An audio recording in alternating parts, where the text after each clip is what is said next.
Technology really is a marvel, isn't it? With every new invention catapulting us further into the future, it's all too easy to become swept up in the perpetual tide of progress. Few industries have come so far in so short a time as video gaming, revolutionizing entertainment the world over with every new innovation. As the video game industry has grown, so too has the scope of its games. With such a sprawling expanse of titles competing for our collective attention, developers have had to get creative, inventing new and exciting features on a near constant basis. Though these innovations might seem cutting edge at the time, the wheels of progress stop for no game. The best new features soon become standard in the industry, quickly sapping any novelty they may have held. What once seemed to be utterly groundbreaking shortly becomes pedestrian, and the very notion that it was ever exciting soon becomes entirely laughable. Yesterday's cutting edge really is today's old hat. With that in mind, I'm Ben from TripleJump, and here are 10 cutting-edge video game features that now seem quaint.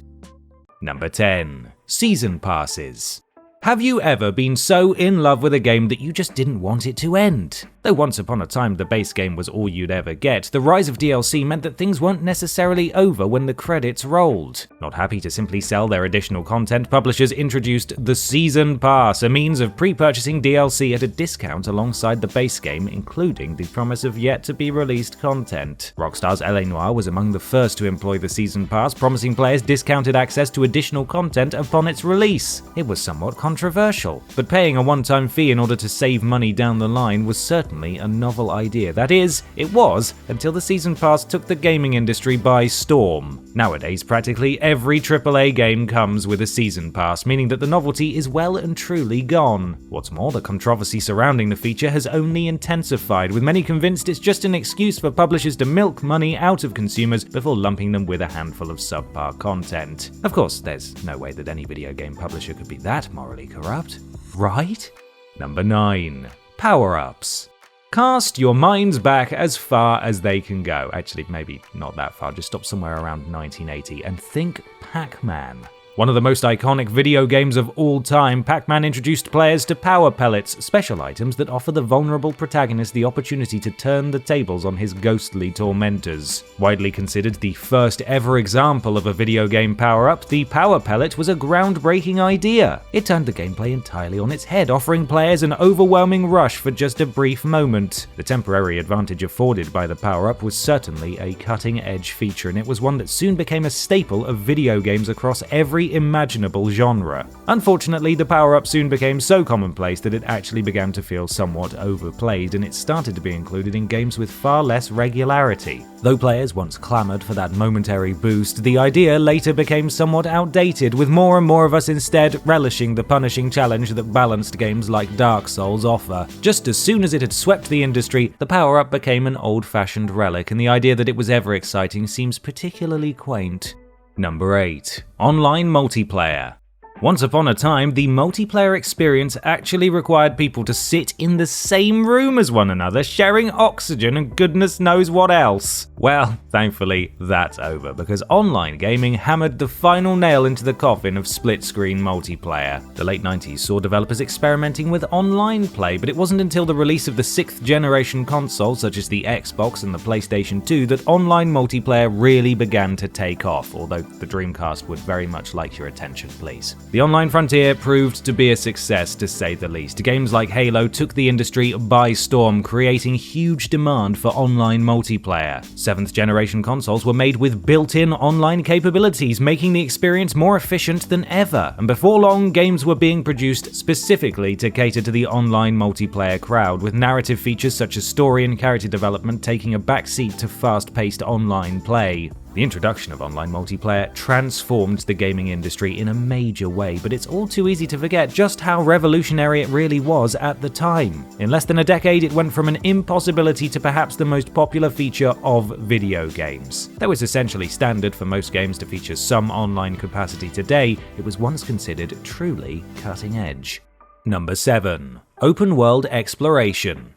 In the days of yesteryear, video games were far more linear affairs than they are today. Technical limitations meant that games were generally split into levels or stages, and that players would traverse them one by one in pursuit of reaching the end of the game. Wow. The olden times sure were strange. Big open-world games had certainly been attempted, but the game that truly marked the start of the open-world format as it's known today was Grand Theft Auto 3. In place of one overarching storyline, GTA 3's narrative took on a less linear form, having players engage in missions from multiple sources at their leisure. There were also numerous distractions to be found within the game's world, offering an experience outside of the main story. Of course, open-world exploration is something that countless titles have honed in the years since, but it was once a truly seminal feature. Exploring large, seamless environments without being held up by an endless slew of loading screens was far more than a simple novelty. It was an absolute revelation. It may have since become the norm, but open-world gaming really blew minds once upon a time, as strange as that may seem today.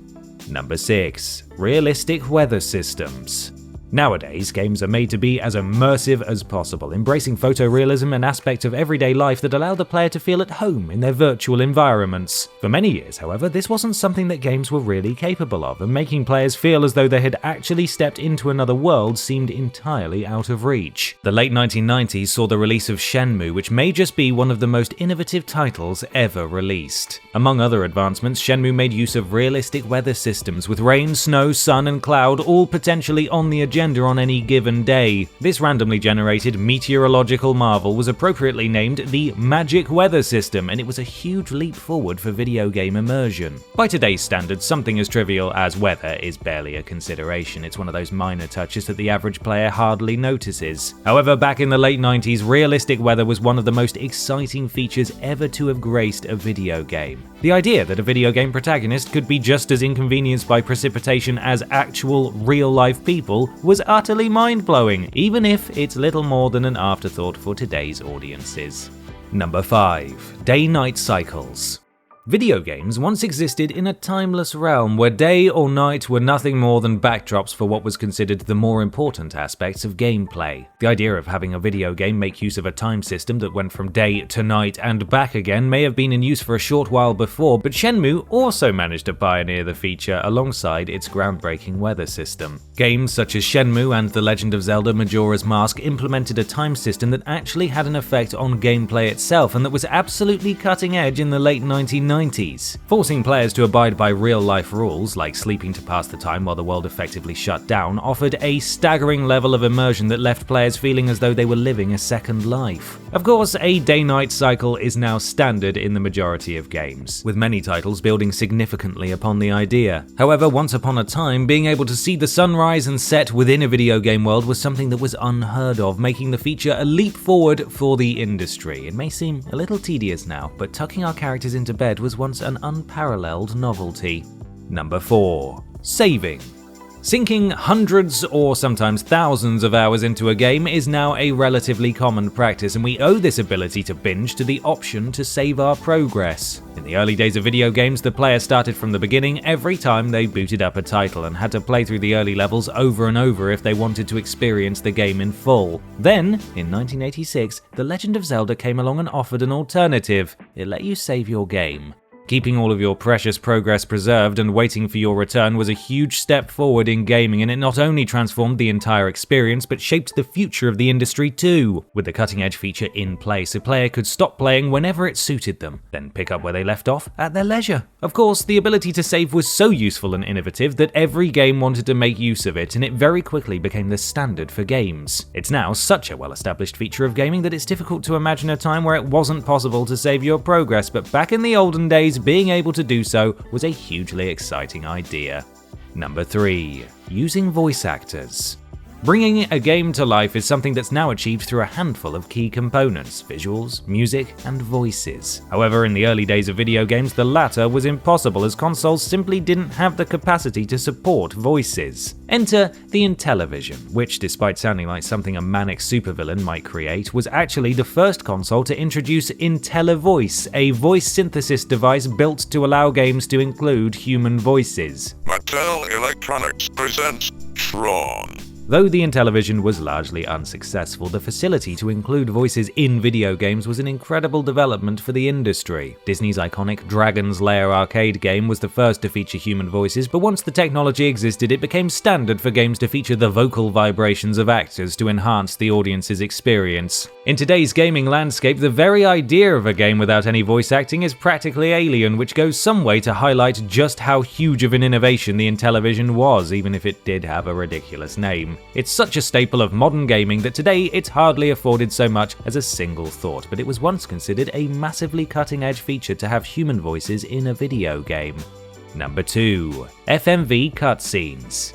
Games weren't always as story-heavy as they are today. Back in the days of arcade games and early console gaming, story was something that was implied rather than offered outright. Full motion video, or FMV if you want to get abbreviated about this, changed all of that, offering narrative exposition that added another level to the player's experience. Games like Night Trap, Phantasmagoria, and Crime Patrol all made use of FMV, with interesting results. FMVs were once considered a big step into the future for games, and often featured famous faces in pre-recorded video clips that offered additional story context to the player at predetermined points in the game. FMVs later gave way to cutscenes rendered in a similar style to the game itself, thus making the transition between gameplay and story all the more seamless. FMVs in particular have come to feel dated and have fallen out of use, with even the cutscenes they inspired becoming less prevalent in recent years. Though the use of FMVs once seemed to be on the cutting edge of video game technology, nowadays most of us can't wait to skip through the non-interactive story nonsense to get back to the far more exciting gameplay that's on offer.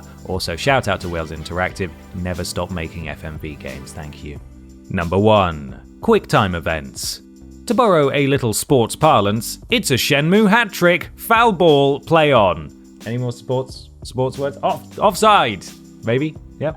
The QuickTime event, or QTE as it's better known, is one of the gaming industry's most infamous features. Asking players to input certain time-sensitive commands with on-screen prompts, the QTE once felt like a creative and cutting-edge middle ground between cutscenes and gameplay, and seemed as though it might be the future of gaming. Groundbreaking immersion that blurred the lines between the interactive and non-interactive aspects of the game, the QTE was heralded as something new and exciting, popularized as it was by Shenmue in the late 1990s. That was, at least, until things turned sour. I'm going to die!